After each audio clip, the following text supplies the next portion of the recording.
आज का जो हमारा क्वेश्चन है वो गोलीय संधारित्र की रचना लिखिए तथा इसके लिए सूत्र उत्पन्न कीजिए तथा इस गोलीय संधारित्र को कौन कौन से कारक प्रभावित करते हैं तथा इनकी धारिता किन किन कारकों पर निर्भर होती है उसको अभी हम देखेंगे। सबसे पहले हम देखते हैं कि गोलीय संधारित्र की रचना कैसे होती है। जहाँ तक हो सके एग्जाम में डायग्राम सबसे पहले बनाना। मैंने डायग्राम में थोड़ा जस्टिफाई किया है और इससे क्या होता है कि समझने में अच्छा होता है।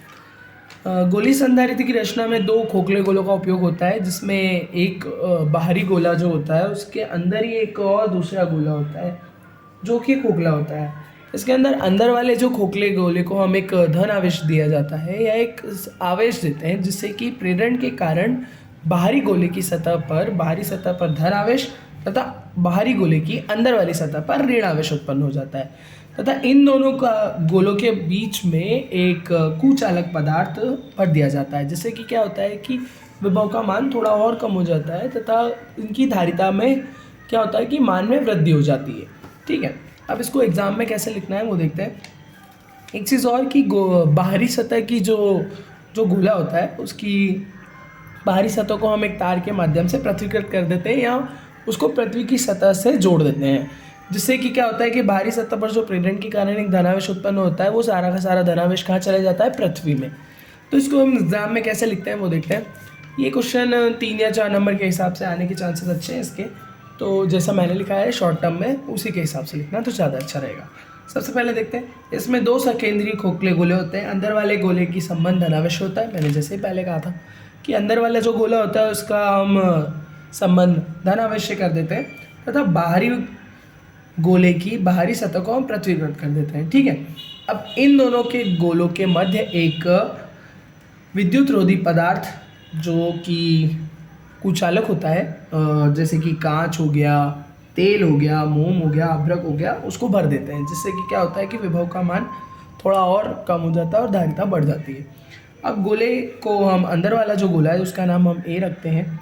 अब गोले ए को हम एक क्यू आवेश देते हैं, जिससे प्रेरण के कारण बाहरी गोले की सतह पर धन आवेश उत्पन्न होता है और अंदर वाली सतह पर ऋण आवेश उत्पन्न हो जाता है प्रेरण के कारण। ठीक है, अब हम क्या करते हैं कि ए की सतह के विभव को कम करने के लिए अंदर वाले गोले की सतह के धन आयन के विभव को कम करने के लिए जो बाहरी गोला होता है उसकी बाहरी सतह पर जो धन आवेश उत्पन्न होता है प्रेरण के कारण, जैसे कि अंदर वाली सतह पर ऋण आवेश उत्पन्न हुआ है, ठीक है, लेकिन ये जो बाहरी सतह होती है उस पर क्या होता है कि अंदर वाले गोले की प्रेरण के कारण इस पर धन आवेश उत्पन्न हो जाता है। ठीक है, अब इससे क्या होता है कि विभव में थोड़ा प्रभाव पड़ता है। अब विभव को क्या करना है कि कम करना है, तो हम क्या करते हैं कि अंदर वाले ये जो सतह है इसको हम पृथ्वीकृत कर देते हैं, जिससे कि सारा धन आयन क्या हो जाता है कि पृथ्वी में चले जाता है।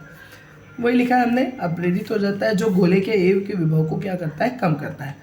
माना कि दोनों गोलों की त्रिज्या क्रमशः अंदर वाले गोले ए की त्रिज्या कितनी है, ए है, तथा बाहरी गोले की त्रिज्या हमने कितनी मानी, बी मानी, जो यहाँ से केंद्र इस बिंदु से यहाँ से सतह तक की बिंदु के बीच की दूरी है जो कि बी है, तथा इन दोनों जो कि दोनों ये खोखले गोले हैं उनके बीच में जो एक पदार्थ भरा हुआ है उसका परावैद्युतांक हमने कितना माना, के माना।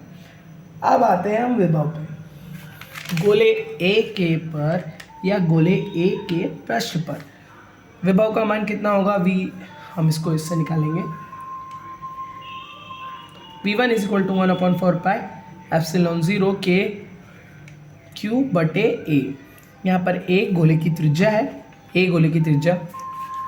इसी प्रकार हम खोखले गोले बी के लिए निकालेंगे, जो कि ये रहा।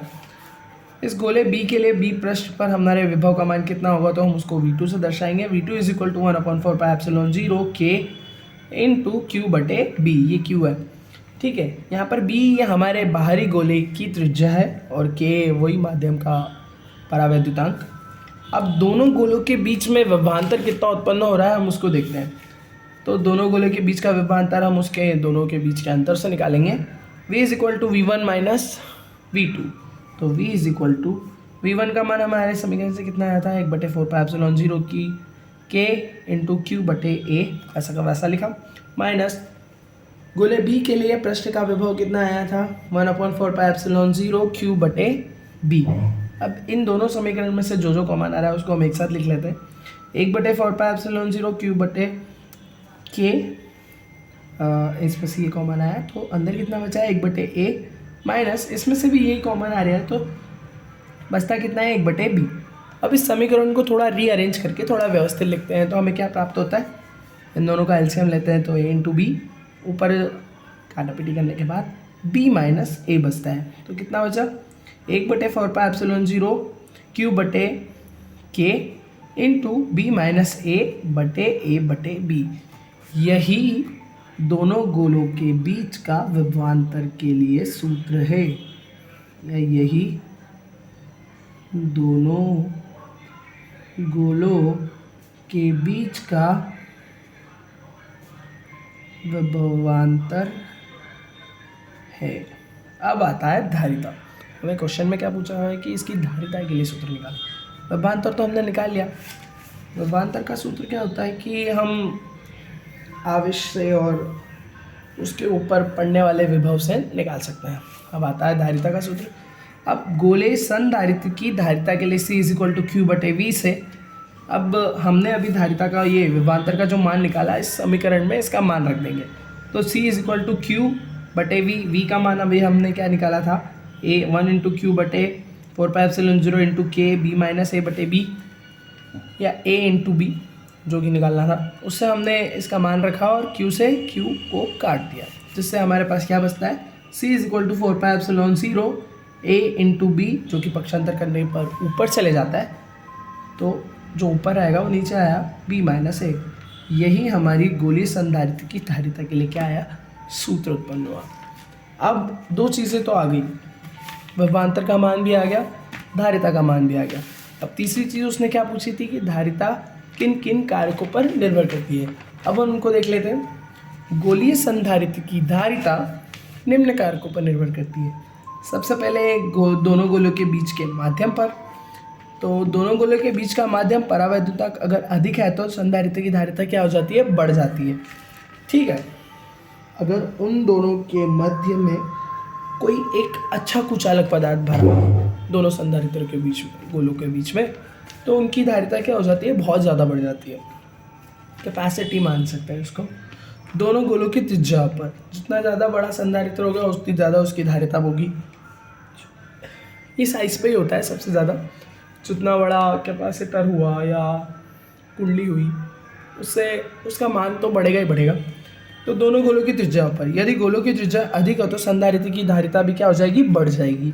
तीसरा, दोनों गोलों के बीच की दूरी, यदि गोलों के बीच की दूरी कम है तो धारिता क्या होगी, और बढ़ेगी, और दूर होंगे तो धारिता क्या हो जाएगी, कम हो जाएगी।